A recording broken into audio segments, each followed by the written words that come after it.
नमस्कार दोस्तों, जो हमारी पॉलिटिक्स की सीरीज चल रही है उसी कड़ी में आज हमारा लेक्चर है संविधान की प्रस्तावना अर्थात कॉन्स्टिट्यूशन ऑफ प्रियम्बल। अब जैसे संविधान में प्रस्तावना क्या होता है, तो संविधान में प्रस्तावना तात्पर्य है संविधान का परिचय तथा उसकी भूमिका को प्रस्तावना कहते हैं। अर्थात प्रस्तावना में संविधान का परिचय और उसकी भूमिका क्या होगी, संविधान के बारे में शुरू में ही एक क्या बोलते हैं उसको, एक सार के रूप में दे दिया जाता है, उसको प्रस्तावना बोलते हैं। वैसे प्रस्तावना दुनिया में सबसे पहले अमेरिका के संविधान में सम्मिलित की गई थी, जिसके बाद दुनिया के अन्य देशों ने भी अपने अपने संविधान में शामिल किया, जिसमें से भारत भी एक देश रहा है जिसने अपने संविधान में प्रस्तावना को शामिल किया है। भारत ने प्रस्तावना को अमेरिका से लिया है, लेकिन इसकी भाषा, इसकी शैली को हमने ऑस्ट्रेलिया से अडॉप्ट किया है।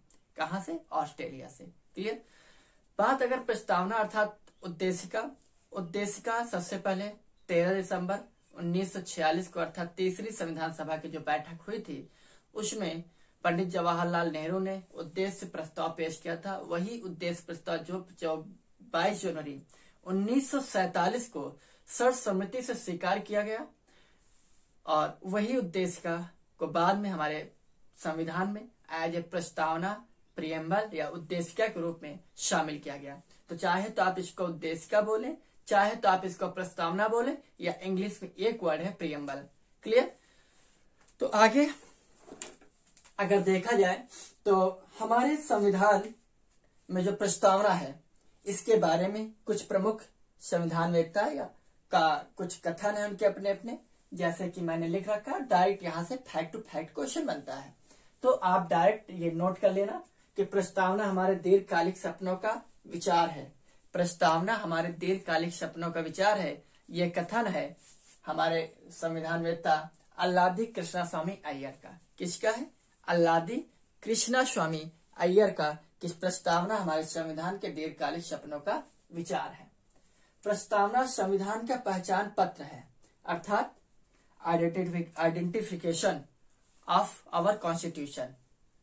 ठीक है, preamble is the identity card of our constitution. ठीक है, ये कथन है N.A. पालकीवाला साहब का। N.A. पालकीवाला ने संविधान को, प्रस्तावना को संविधान का पहचान पत्र कहा है, आइडेंटिटी कार्ड कहा है। क्लियर। वहीं पर प्रस्तावना हमारे संविधान का पवित्र ग्रंथ है। प्रस्तावना हमारे संविधान का पवित्र ग्रंथ है। ये भीमराव अम्बेडकर अर्थात बाबा साहब ने कहा, जिनके बारे में कहा जाता है संविधान के पिता, संविधान के जनक। ठीक है। उसके बाद और इन्होंने ही, भीमराव अम्बेडकर से यहीं पर 2-3 पॉइंट और लिख लीजिए। इन्होंने अनुच्छेद 32 को संविधान की आत्मा कहा है। अनुच्छेद 32 को संविधान की आत्मा कहा है। संवैधानिक उपचार जो अनुच्छेद 32 में कहा गया, उसको इन्होंने संविधान की आत्मा कहा है। जबकि भीमराव अम्बेडकर ने नियंत्रक महालेखा परीक्षक अर्थात अनुच्छेद 148 में इस पद का जिक्र किया गया। इसको पूरे संविधान में सबसे प्रमुख पद बताया है डॉक्टर भीमराव अम्बेडकर ने। किसको? कैग को, कंट्रोलर एंड अटॉर्नी जनरल, नियंत्रक महालेखा परीक्षक। आर्टिकल 148 में इसका जिक्र किया गया है। उसके बाद प्रस्तावना हमारे संविधान की जन्म कुंडली है। कुंडली कैसे याद करेंगे, तो मुंशी जो होते हैं कुंडली बनाते हैं, तो डॉक्टर K.M. मुंशी का कथन था कि प्रस्तावना हमारे संविधान की जन्म कुंडली है। क्लियर। वहीं पर प्रस्तावना हमारे संविधान की आत्मा है। ये कथन 2 लोगों का है, एक है ठाकुर दास भार्गव तथा दूसरे है सुभाष कश्यप। ठीक है, कि प्रस्तावना हमारे संविधान की आत्मा है। क्लियर। ठाकुर दास भार्गव, सुभाष कश्यप। तथा प्रस्तावना हमारे संविधान की कुंजी है। प्रस्तावना हमारे संविधान की कुंजी है, अर्थात preamble is the key of our constitution. यह है अर्नेस्ट बारकर महोदय का कहना। अर्नेस्ट बारकर, यहां लिख रहा हूं, अर्नेस्ट बारकर, इन्होंने कहा था कि संविधान, प्रस्तावना हमारे संविधान की कुंजी है। तो ये कुछ प्रस्तावना से संबंधित कथन है, कमेंट है, जो कि डायरेक्ट फैक्ट टू फैक्ट पूछ लिया जाता है। अब जैसे कि प्रस्तावना में जो शब्द है कौन कौन से, संपूर्ण प्रभुत्व, संपन्न, समाजवादी, धर्मनिरपेक्ष या पंथ निरपेक्ष, लोकतांत्रिक, गणराज्य या गणतंत्र, इन शब्दों का क्रम क्या है? कई बार तो क्वेश्चन ये बन चुका है तो ये मैंने लिख रखा है, ये संविधान के आदर्श हैं 5। संविधान के आदर्श कितने हैं? संविधान के 5 आदर्श हैं। संप्रभुता या संप्रभु संपन्न, समाजवादी, धर्मनिरपेक्ष, लोकतांत्रिक, गणराज्य, ये हमारे संविधान के आदर्श कहलाते हैं। वहीं पर न्याय, स्वतंत्रता, समता और बंधुत्व, ये हमारे संविधान की आकांक्षाएं कहलाती हैं। कहने का तात्पर्य है, इन आकांक्षाओं की पूर्ति तभी होगी जब इन 5 आदर्शों पर देश की जनता, देश के नागरिक, देश के लोग, देश के व्यक्ति इन पर विचार करेंगे, तो ये आकांक्षाएं अपने आप पूरी हो जाएंगी। तो अब हमारा एक काम है कि हम इन सभी शब्दों का एक एक करके आपको विधिवत तरीके से समझा दें, ठीक है? क्योंकि यहाँ से डायरेक्ट क्वेश्चन बनता है, संप्रभुता किसे कहते हैं, संप्रभु किसे कहते हैं, समाजवादी का तात्पर्य क्या है, धर्मनिरपेक्ष क्या है, लोकतांत्रिक क्या है, गणतंत्र क्या है, इन सभी बातों पे हम बात करेंगे। बात की जाए प्रस्तावना के मूल तत्व, तो हमारे प्रस्तावना में 4 मूल तत्व हैं। कितने मूल तत्व हैं? 4 मूल तत्वों की बात कीजिए। 4 मूल तत्व कुछ इस प्रकार हैं: संविधान के अधिकार का स्रोत, संविधान की प्रकृति, संविधान के उद्देश्य और संविधान बनने की तिथि। तो संविधान बनने की जो तिथि है वो 26 नवंबर 1949 को बनकर हमारा संविधान तैयार हो गया था, जिसको बनने में 2 वर्ष 11 माह तथा 18 दिन का समय लगा था। क्लियर? अगर बात संविधान के अधिकारों के स्रोत की जाए तो हमारी प्रस्तावना ये कहती है कि संविधान देश की जनता से शक्ति अग्रहित करती है। क्या करती? शक्ति अग्रहित करती है। संविधान कहता है कि प्रस्तावना कहती है कि संविधान, प्रस्तावना का कहना का था संविधान के अधिकार का जो स्रोत है उससे प्रस्तावना के कथन है, अर्थात प्रस्तावना ये कहती है कि संविधान जनता की शक्तियों को अग्रहित करती है। क्लियर? वहीं संविधान की प्रकृति की बात की जाए तो संविधान की प्रकृति में संप्रभु, समाजवादी, धर्मनिरपेक्ष, लोकतांत्रिक, गणतंत्र की व्यवस्था की गई है हमारे संविधान में। ये संविधान की प्रकृति है हमारी, अर्थात ये जो शब्द है ये संविधान के आदर्श के साथ साथ ये संविधान की प्रकृति को भी प्रदर्शित करते हैं। संविधान के उद्देश्य, अब संविधान के उद्देश्य क्या है? न्याय, स्वतंत्रता, समता तथा बंधुत्व, ये संविधान के हमारे उद्देश्य हैं। न्याय, समता, स्वतंत्रता तथा बंधुत्व, ये हमारे संविधान के उद्देश्य हैं। और संविधान बनने की तिथि 26 नवंबर 1949 को। तो डायरेक्ट क्वेश्चन बनता है कि प्रस्तावना के कितने मूल तत्व हैं? तो हमारी प्रस्तावना के 4 मूल तत्व हैं। कितने मूल तत्व हैं? 4 मूल तत्व हैं। क्लियर? आगे अगर बात की जाए तो पहला शब्द संप्रभुता, कि संप्रभु किसे कहते हैं? संप्रभु कहने का तात्पर्य है कि वह देश जो आंतरिक और बाह्य दोनों प्रकार के निर्णय, डिसीजन लेने के लिए स्वतंत्र हो, वह राज्य या वह देश संप्रभु देश कहलाता है। अब 1945 में जब यूनियन की स्थापना हुई तो भारत ने उसकी सदस्यता ली। फिर उसके बाद 1949 में राष्ट्रमंडल की सदस्यता ली भारत ने। तो जब राष्ट्रमंडल की सदस्यता 1949 में भारत ने ली, अर्थात कॉमनवेल्थ में भारत ने देश के वहां पर सदस्यता ली पंडित जवाहरलाल नेहरू के नेतृत्व में, तो लोगों ने कहा कि यदि आप राष्ट्रमंडल सदस्य की सदस्यता ले रहे हैं तो ये कैसे सिद्ध होता है कि संप्रभु देश हैं? तो उन्होंने कहा कि हम संप्रभु हैं, ये सत्य है, लेकिन हमारे संप्रभु का तात्पर्य है कि आंतरिक और बाह्य दोनों प्रकार की शक्तियों, दोनों प्रकार के निर्णय लेने की शक्ति मुझ में निहित है। और ये इसलिए है क्योंकि आज हम गुलाम नहीं हैं, साथ ही साथ हम जब चाहे तब राष्ट्रमंडल की सदस्यता छोड़ सकते हैं। जब हमें यह लगेगा कि हमारी स्वतंत्रता, हमारी अखंडता, हमारा बंधुत्व खतरे में जा रहा है, तो हम उस समय राष्ट्रमंडल सदस्य की सदस्यता छोड़ सकते हैं। 1949 में पंडित जवाहरलाल नेहरू ने सीधे लोगों को ये जवाब दिया था। ठीक, वहीं पर समाजवादी बात, अगर समाजवादी शब्द की जाए तो समाजवादी शब्द जो है मूल संविधान में नहीं था। तो ये कई बार हमारे यहाँ पूछा जा चुका क्वेश्चन है कि मूल प्रस्तावना में कौन कौन से शब्द नहीं थे, कौन कौन से शब्द थे। तो हमारी जो मूल प्रस्तावना थी उसमें समाजवाद और धर्मनिरपेक्ष शब्द नहीं थे, ये बाद में जोड़े गए हैं। ठीक है, तो समाजवादी का तात्पर्य है कि पहली चीज तो समाजवादी शब्द 42वां संविधान संशोधन 1976 के तहत जोड़ा गया। कब? 42वां संविधान संशोधन 1976 के तहत जोड़ा गया, जैसे कि मैंने लिख रखा है। समाजवादी शब्द हमारे संविधान की प्रस्तावना में जोड़ा गया है। दूसरी चीज, उसके बाद समाजवादी किसे कहते हैं?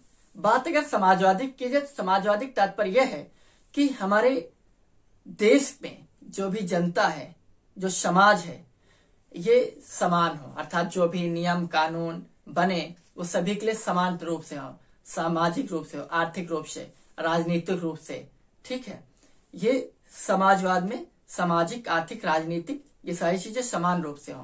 कहने का तात्पर्य है देश में उत्पादन और वितरण जो भी हो सरकार के संसाधनों का वो समान रूप से सभी के लिए हो, ये है समाजवादी।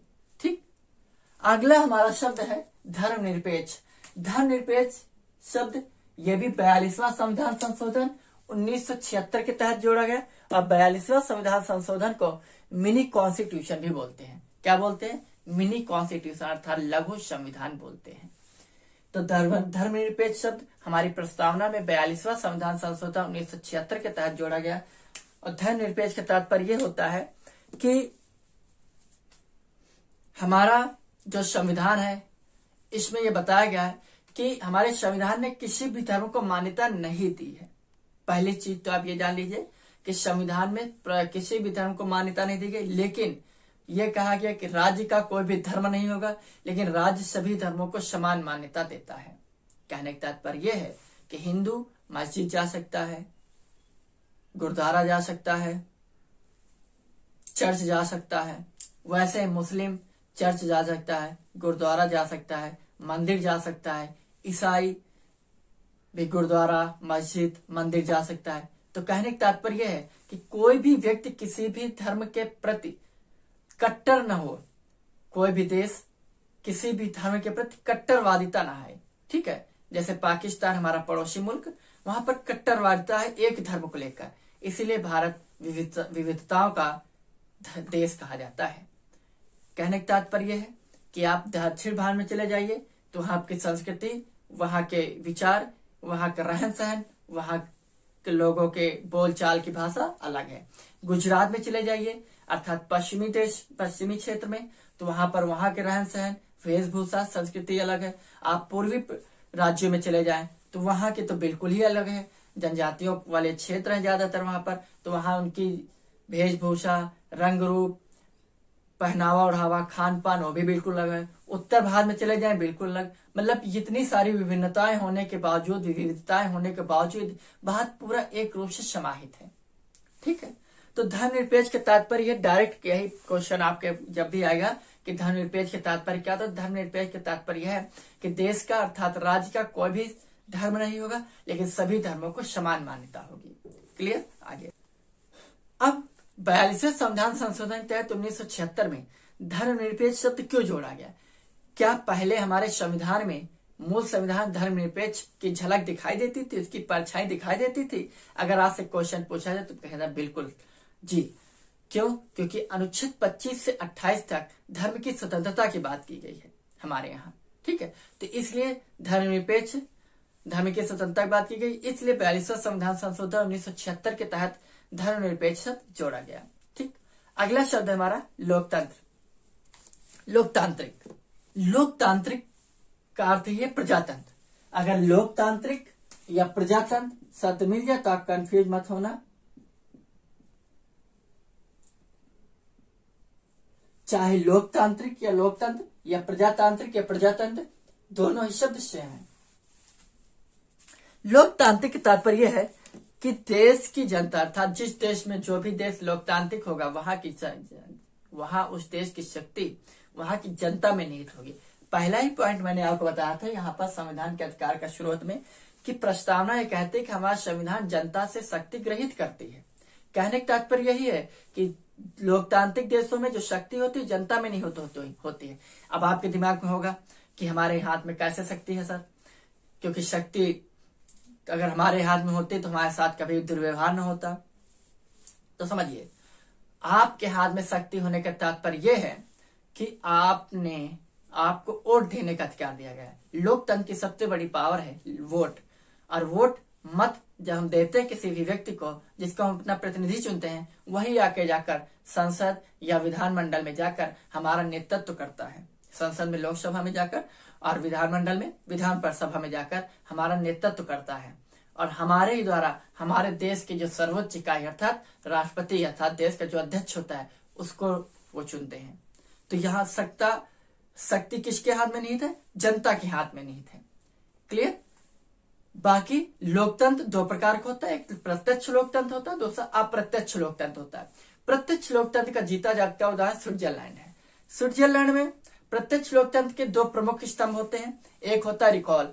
रिकॉल का तात्पर्य यह है कि आपने जिसको अपना नेता चुना, जिसको अपना प्रतिनिधि वोट देकर चुन लिया है, उसे आप अगर आपको लग रहा है वो सही तरीके से काम नहीं कर सकता तो जनता उसको बुला लेती है, उसको बदलने का राइट से डायरेक्ट। ठीक है। वहीं पर दूसरा अधिकार होता है प्लेबिसाइड। प्लेबिसाइड यानी जनमत संग्रह, अर्थात जनमत संग्रह के माध्यम से भी वहां पे जो भी नेता को चुना गया, जो भी प्रमुख पदाधिकारी को चुना गया है जनता के द्वारा, उसको जनमत संग्रह के द्वारा उसको उसके पद से हटाया जा सकता है। तो यह है प्रत्यक्ष लोकतंत्र। और हमारे यहाँ अप्रत्यक्ष लोकतंत्र है। अप्रत्यक्ष लोकतंत्र के तात्पर्य है, अब आप कहेंगे सर हमारे यहाँ अप्रत्यक्ष लोकतंत्र है और स्विट्जरलैंड कितना अच्छा है कि वहां पर जनता के द्वारा चुना हुआ नेता जो पहुंचा है प्रमुख पद पर, अगर वो सही तरीके से काम नहीं कर रहा है तो उसको वहां की जनता डायरेक्ट रिकॉल कर सकती है या प्लेबिसाइड कर सकती है, जनमत संग्रह के माध्यम से उसको बुला सकती है, उसको उसके पद से हटा सकती है। लेकिन हमारे यहाँ जो हमारा नेता गलत काम करता है तो हमारे पास राइट्स नहीं है। ये बात बिल्कुल सही है कि हम डायरेक्ट रिकॉल नहीं कर सकते, डायरेक्ट अपने नेता को बुला नहीं सकते या डायरेक्ट जनमत संग्रह द्वारा उसको बदल नहीं सकते।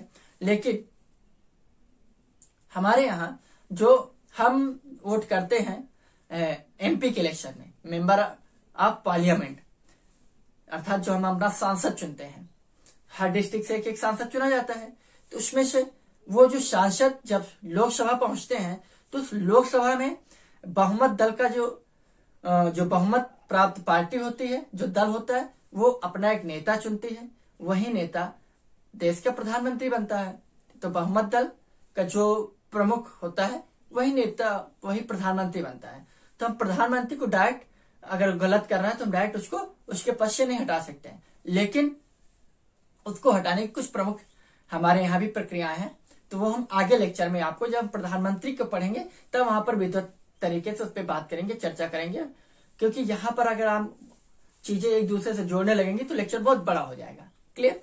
दूसरी चीज, अगला शब्द है गणतंत्र।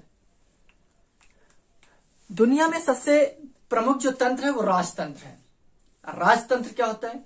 राजतंत्र का कहने का तात्पर्य है कि जैसे ब्रिटेन है अर्थात इंग्लैंड, तो वहां का जो प्रमुख पद होता है, जो अध्यक्ष होता है, वो वंशानुगत होता है। जैसे ब्रिटेन में अर्थात इंग्लैंड में जो राजा होता है वो वंशानुगत प्रणाली वहां पर चलती रहती है। वंशानुगत प्रणाली का तात्पर्य है कि पिता, पिता के बाद पुत्र, पुत्र के बाद पुत्र, पुत्र के बाद पुत्र, या पिता के बाद रानी, फिर पुत्र, युवराज, फिर युवराज की पत्नी महारानी बन जाती है। तो इस प्रकार से वहां वंशानुगत प्रणाली चलती रहती है। लेकिन हिंदुस्तान में गणतंत्र का तात्पर्य है, गणतंत्र प्रणाली में आप दो प्रकार से चुन सकते हैं, प्रत्यक्ष, अप्रत्यक्ष। अमेरिका भी गणतंत्र का एक उदाहरण है, जीता जागता है। तो अमेरिका में जो राष्ट्रपति का चुनाव होता है अर्थात देश का जो अध्यक्ष है उसका जो चुनाव होता है वो प्रत्यक्ष तरीके से होता है। ठीक है। वहां की जनता डायरेक्ट वोट करके वहां के राष्ट्रपति को चुनती है। ठीक। और वहां का राष्ट्रपति डायरेक्ट कोई भी डिसीजन लेने के लिए स्वतंत्र होता है। हमारे यहाँ राष्ट्रपति डायरेक्ट डिसीजन लेने के स्वतंत्र नहीं होता, लेकिन शक्तियां उसमें निहित होती हैं। तो हमारे यहाँ जो गणतंत्र प्रणाली हो अप्रत्यक्ष प्रणाली है। अप्रत्यक्ष प्रणाली मतलब हम अपने राष्ट्रपति अर्थात हमारे देश का जो अध्यक्ष होता है उसको डायरेक्ट नहीं चुनते हैं, अर्थात प्रत्यक्ष न चुनकर अप्रत्यक्ष रूप से चुनते हैं। अप्रत्यक्ष रूप से चुनने का तात्पर्य है हमने विधायक चुना है अर्थात एमएलए चुना है, हमने एमपी चुने अर्थात सांसद चुने हैं, जिनको हमने प्रत्यक्ष वोट किया है। अब ये हमने एमपी चुने हैं जो लोकसभा में जाएंगे हमारा प्रतिनिधित्व करेंगे, और जो विधायक चुने हैं जो विधानसभा में जाकर हमारा प्रतिनिधित्व करेंगे, और राष्ट्रपति के इलेक्शन में ये हमारी तरफ से उनको वोट करेंगे। ठीक, तो हमारे यहाँ राष्ट्रपति चुनने की जो पद्धति है एकल संक्रमणीय आनुपातिक अप्रत्यक्ष निर्वाचन प्रणाली है। कहने का तात्पर्य हमारे यहाँ जो गणतंत्र प्रणाली है वो अप्रत्यक्ष रूप से हम चुनते हैं। क्लियर। अगला शब्द न्याय। इतनी बातें समझ में आई।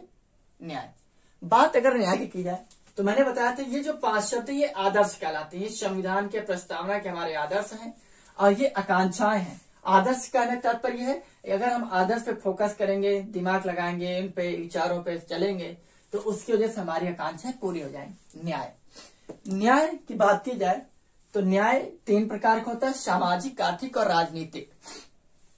हमारे मूल संविधान में जो न्याय बात की गई है वो आप देखेंगे तो डीपीएसपी में राजनीतिक, आर्थिक और सामाजिक, आर्थिक, राजनीतिक न्याय की बात की गई है। लेकिन आप देखेंगे तो डायरेक्ट आर्थिक और राजनीतिक न्याय नहीं मिलेगा। ठीक, लेकिन इनडायरेक्टली डीपीएसपी में हमारे सामाजिक, आर्थिक और राजनीतिक आपको मिलेंगे। तो सामाजिक, आर्थिक, राजनीतिक जो न्याय है, न्याय 3 प्रकार के हमारे प्रस्तावना में 3 प्रकार के प्रस्तावना या संविधान में 3 प्रकार के न्याय की बात की गई है। सामाजिक, आर्थिक और राजनीतिक। ये 1917 में रूस की क्रांति से लिए गए थे। ये क्वेश्चन कई बार पूछा जा चुका है, तो प्लीज आप इसको नोट कर लें कि न्याय प्रणाली या न्याय व्यवस्था सामाजिक, आर्थिक और राजनीतिक हमने 1917 में रूस की क्रांति से लिए थे। अब बात अगर सामाजिक की जाए तो सामाजिक का तात्पर्य है कि किसी भी व्यक्ति के साथ, अर्थात हर व्यक्ति के साथ या किसी भी व्यक्ति के साथ उसके रंग, रूप, ढंग, जाति, पहनावे ओढ़ावे के साथ किसी प्रकार का भेदभाव नहीं किया जाएगा। अर्थात सभी लोगों को समान अधिकार दिए जाएंगे। ठीक है, तो वो है समाजवाद। वहीं पर अगर बात सामाजिक, वहीं पर आर्थिक की बात की जाए तो आर्थिक का तात्पर्य है कि जैसे कि आप देख रहे हैं, इसका जीता जागता उदाहरण है जो राशन प्रणाली, हमारे यहाँ राशन वितरण प्रणाली चलती है सरकारी दुकानों में, जिनको हम कोटा बोलते हैं। वहां पर तो जो गरीबी रेखा की एक लाइन बना दी गई है, उस गरीबी रेखा के नीचे वाले जितने भी कार्ड धारक होते हैं उनको राशन दिया जाता है। राशन कहने का तात्पर्य है कि वो चाहे उसमें चाहे क्षत्रिय हो, अर्थात चाहे ब्राह्मण हो, चाहे क्षत्रिय हो, चाहे शूद्र हो, चाहे वैश्य हो, या किसी भी जात के हो, दलित हो, जनजाति हो, कोई भी हो, अगर उस गरीबी रेखा के नीचे हैं तो उन सभी को समान रूप से राशन दिया जाता है। लेकिन अब यहीं पर आप कहेंगे कि ये भेदभाव है, यहाँ पर सामाजिकता नजर नहीं आ रही, तो ये न्याय भी नहीं होगा ना, क्योंकि समाज में हर आदमी गरीब नहीं है, कुछ अमीर है।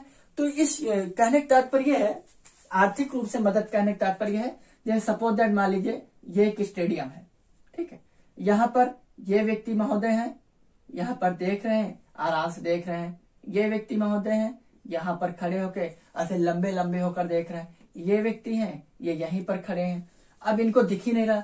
अब गवर्नमेंट क्या कर सकती है, सरकार यहाँ पर, सरकार इनको अगर एक टेबल दे दे तो ये भी खड़े होकर यहाँ तक देखे आराम से, इनको एक टेबल से काम नहीं चलेगा तो इनको 2 टेबल देगी, इस प्रकार से ये भी आराम से दे सकते हैं। कहने का तात्पर्य है समाज में सभी व्यक्तियों को आर्थिक रूप से एक ही लाइन में लाकर खड़ा करना ये सरकार का परम उद्देश्य है। राजनीतिक न्याय का अर्थ ये है कि सभी व्यक्तियों को राजनीति के क्षेत्र में समान अधिकार प्राप्त होंगे। कहने का तात्पर्य है चाहे वो किसी राजनीतिक दफ्तर की बात हो या किसी राजनीतिक पार्टी से मिलने जुलने की बात हो या किसी प्रकार कोई चुनाव की बात हो, तो सभी लोग को राजनीति में समान अधिकार है। अब कहने का तात्पर्य है कि राजनीति का एक उदाहरण और ले लीजिए, जैसे कि कोई इलेक्शन आया है, तो इलेक्शन ये नहीं है कि केवल इस वर्ग के लोग ही लड़ सकते हैं, इस वर्ग के लोग लड़ सकते हैं, तो इलेक्शन कोई भी लड़ सकता है। अगर आप लड़ने के इच्छुक हैं तो यहाँ पर आपको उस चीज से वंचित नहीं किया जाएगा। तो न्याय का तात्पर्य है कि चाहे सामाजिक हो, चाहे आर्थिक हो, चाहे राजनीतिक हो, सभी जगह पर न ही रंग, रूप, ढंग, अर्थात आर्थिक पैसा रुपया के मामले से और राजनीतिक रूप से किसी के भी साथ भेदभाव नहीं किया जाएगा। कहने का तात्पर्य है। अगला स्वतंत्रता। हमारे प्रस्तावना में 5 प्रकार की स्वतंत्रता की बात की गई है। कहने का तात्पर्य विचार, अभिव्यक्ति, धर्म, उपासना और विश्वास। स्वतंत्रता का तात्पर्य कतई नहीं है कि आप कुछ भी विचार कर रहे हैं करते रहो। अभिव्यक्ति तात्पर्य है कि आप कुछ भी बोल रहे हैं बोलते चला रहा है, अच्छा ही बोल रहे हैं, ठीक है, गलत बोल रहे हैं, स्वतंत्रता का तात्पर्य है कि जो भी नियम कानून हमारे देश में संविधान के आधार पर दिए गए हैं उनके अंदर रहकर आपको स्वतंत्रता दी गई है। ठीक है, स्वतंत्रता का तात्पर्य नहीं कि आप बमबारी शुरू कर दें, कह दो भाई मुझे स्वतंत्रता है, हम कुछ भी कर सकते हैं, नहीं, ये स्वतंत्रता नहीं है। तो कहने के तात्पर्य साफ साफ लाइन लिख दी गई है, संविधान के तहत जो भी अधिकार दिए गए उनके अंदर आपको स्वतंत्र है कुछ भी करने के लिए, लेकिन गलत तरीकों से, गलत उद्देश्य से, गलत विचार रखने के लिए, गलत अभिव्यक्ति रखने वाले व्यक्तियों को स्वतंत्रता उनसे छीनी जा सकती है। क्लियर?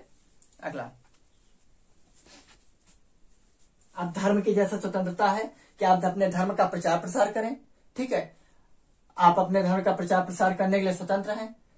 आप यात्रा निकालिए, तीर्थ यात्रा करिए, आप मुस्लिम हैं तो आप हज जाइए, कुछ भी करिए, आप हिंदू हैं तो अपने मंदिर मस्जिद बनाइए, रहिए, प्रचार प्रसार करिए, लेकिन आप किसी का जबरदस्ती धर्म परिवर्तन नहीं करा सकते। हाँ, आप किसी भी धर्म में जा सकते हैं, किसी भी धर्म को आप स्वीकार कर सकते हैं, इसके लिए आप स्वतंत्र हैं, लेकिन जबरदस्ती ना तो आप किसी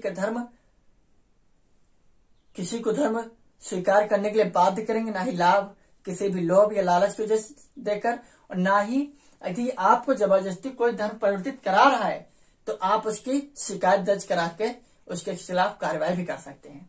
ठीक, उपासना वही मतलब पूजा पाठ आप अपने धर्म की करिए, विश्वास आप जिस धर्म में है उस धर्म का आप अपना विश्वास रखिए, अपने धर्म के प्रति आपका विश्वास नहीं है तो आप धर्म परिवर्तित कर लीजिए, आप इसके लिए स्वतंत्र हैं। क्लियर? समता, समता कहने का तात्पर्य है, स्वतंत्रता के तात्पर्य और है कि देश के विकास के लिए आप कुछ भी करें, आप स्वतंत्र। आप देश के विकास के लिए आप कह दो कि हम बम बेच रहे हैं, उससे जो पैसा इकट्ठा होगा हम अपने देश की उन्नति में लगाएंगे, ये काम गलत है। बम बेच के नहीं, आप कुछ अच्छे काम कीजिए, देश की उन्नति में के काम आ सके आप। ठीक है, आगे समता, अवसर और प्रतिष्ठा। समता का तात्पर्य है, समता अर्थात समानता, सभी लोग नियम अर्थात संविधान के नजर में समान होंगे, चाहे वह सामाजिक हो, आर्थिक हो, राजनीतिक हो, सभी लोग समान होंगे। और समता की बात डायरेक्ट 14 से 18 समानता का अधिकार अनुच्छेद में हमारे यहाँ मौलिक अधिकारों में दिया गया है। 14 से 18 अर्थात विधि के समक्ष समानता अनुच्छेद 14। अनुच्छेद 15 में आपको धर्म, जाति, लिंग, जन्म स्थान इनके आधार पर कोई भेदभाव नहीं कर सकता है। वहीं पर 16 में लोक नियोजन अर्थात जॉब से संबंधित, नौकरी चाकरी संबंधित बात की गई। वहीं पर 17 में अस्पृश्यता अर्थात छुआछूत नहीं है। 18 में उपाधियों का अंत, उपाधियों का अंत का तात्पर्य यह है कि वंशानुगत जो भी उपाधियां वो बंद कर दी गई, समाप्त कर दिया, जैसे राजा का बेटा, युवराज, ये सारे सिस्टम खत्म कर दिए गए हैं। अब उपाधियां हैं, लेकिन अब जैसे आप LLB करके लॉयर बन जाए, वकील बन जाए, तो उपाधि है। आपने मतलब शिक्षा के माध्यम से, शिक्षा के आधार पर जो भी आप उपाधि ग्रहण कर सकते हैं आप करिए, आप में मादा है तो। ठीक है, बात अगर बंधुत्व की जाए, व्यक्ति की गरिमा तथा राष्ट्र की एकता में अखंडता, तो वही चीज जो मैंने एक बार अभी पिछले बताई थी। तो बंधु की एकता, गरिमा तथा राष्ट्र की एकता व अखंडता का तात्पर्य है कि हिंदुस्तान विविधताओं से भरा हुआ एक देश है। उत्तर भारत में अलग कल्चर, अलग संस्कृति, अलग विचार, रूप, वेशभूषा, खान पान। दक्षिण भारत में अलग पहनावा ओढ़ावा, रहन सहन। पश्चिम में अलग, पूर्व में अलग। इन सभी को एक साथ समाहित करके चलना ये देश के लिए एक सर्वोच्चता का प्रतीक है, देश की उपलब्धि का एक प्रतीक है। दुनिया में आप देखिए छोटे छोटे देश हैं, सिर्फ अपनी संस्कृति के लिए अलग हो गए हैं, अपने पहनावे ओढ़ावे के लिए अलग हैं, अपने खान पान की वजह से अलग हैं। लेकिन हिंदुस्तान में ये सब कुछ होने के बावजूद, अलग अलग होने के बावजूद सभी एक में समाहित है। तो कहने का तात्पर्य ये है कि बंधुत्व अर्थात हम सभी एक दूसरे के साथ मित्रवत व्यवहार करें, एक दूसरे के साथ एक दूसरे से सांस्कृतिक रूप से, सामाजिक रूप से बंधे रहें, जुड़े रहें। तो कहने का तात्पर्य है बंधुत्व की व्यक्ति की गरिमा तथा राष्ट्र की एकता अखंडता बनी रहे। तो जबकि स्वतंत्रता, समता तथा बंधुत्व, कौन कौन से? स्वतंत्रता, समता तथा बंधुत्व, ये तीनों शब्द हमने लिए हैं फ्रांस की क्रांति से। कहां से लिए हैं? फ्रांस की क्रांति से लिए हैं। और फ्रांसीसी क्रांति 1789 टू 1799 तक चली। 1789 से 1799 तक फ्रांस की क्रांति चलती है। और फ्रांस की क्रांति से हमने लिए हैं ये तीन शब्द, स्वतंत्रता, समता और बंधुत्व। 1789 से 99 के बीच फ्रांसीसी क्रांति चलती, यहाँ से हमने तीन शब्द लिए हैं। उसके बाद जो हमारी प्रस्तावना है इसको शुरू में हमारे संविधान में शामिल नहीं किया गया था। तो 1960 में भारत संघ वर्सेस बेरूबारी वाद एक केस आता है जिसमें ये बात कही गई है कि हमारी जो प्रस्तावना है ये इसको संविधान का हिस्सा नहीं माना जाएगा। सर्वोच्च न्यायालय ने कहा बेरूबारी भारत संघ वर्सेस बेरूबारी केस, ठीक है। 1973 में केशवानंद भारती वर्सेस केरल राज्य के हवाले से यह कहा गया कि प्रस्तावना हमारे संविधान का हिस्सा है। क्यों हिस्सा है? इन्होंने कहा जब भी हमें आप भविष्य में ये समझ में ना आए कि कौन सा अनुच्छेद ये क्लियरिफाई नहीं कर पा रहा, जस्टिफाई नहीं कर पा रहा है कि इसका न्यायोचित ढंग से सही तरीके से इसका न्याय क्या होगा, तो इसकी सहायता के लिए हम प्रस्तावना में जाकर प्रस्तावना के आधार पर जो भी सही लगेगा, जस्टिफिएबल लगेगा, उसके आधार पर न्याय योचित तरीके से, न्यायोचित ढंग से उसका निवारण किया जाएगा जहां तक वो संभव होगा। इस आधार पर अंततः केशवानंद भारती वर्सेस केरल राज्य 1973 में प्रस्तावना को संविधान का हिस्सा माना गया है। बल्कि ये भी कहा है और 42वां संविधान संशोधन 1976 में अर्थात उसके 3 वर्ष बाद भी संशोधन किया गया प्रस्तावना में, जिसमें समाजवाद, धर्मनिरपेक्ष और अखंडता 3 शब्द जोड़े गए। ठीक है, क्या कौन कौन से? समाजवाद, धर्मनिरपेक्ष और अखंडता, ये 3 शब्द जोड़े गए। और फिर ये कहा है संविधान ने, सर्वोच्च न्यायालय ने, कि हम प्रस्तावना में संशोधन कर सकते, लेकिन इसका विशेष ध्यान दिया जाए कि इस प्रस्तावना के मूल ढांचे में अनुच्छेद 368 के तहत जहां संविधान संशोधन की बात की गई है, वो संविधान के मूल ढांचे को हस्तक्षेप नहीं कर सकते हैं। आप इतना संशोधन न करें कि संविधान के जो मूल ढांचा है उसको किसी प्रकार से नुकसान या क्षति पहुंचे। तो अनुच्छेद 368 के तहत संविधान के प्रस्तावना में संशोधन का अधिकार तो दिया गया, लेकिन उसके मूल ढांचे में किसी भी प्रकार का कोई परिवर्तन नहीं किया जा सकता। यह साफ साफ सर्वोच्च न्यायालय ने 1973 में इसकी बात की थी। ठीक, जितने भी पॉइंट्स यहाँ पर मैंने लिख रखे हैं ये सारे आज से पूछे जाते हैं, तो प्लीज आप इनको पॉइंट्स को लिख लीजिएगा। बाकी जो वाद मैंने बताया, सरकार और बेरूबारी केस 1960, ये पॉइंट लिख लीजिएगा, प्लस 1973 केशवानंद भारती वर्सेस केरल राज्य, ये इनकी टाइमिंग के साथ इनको नोट कर लीजिएगा। ठीक है, तो आज के लिए इतना ही। आशु का बहुत बहुत धन्यवाद। Thank you. जय हिंद, जय भारत।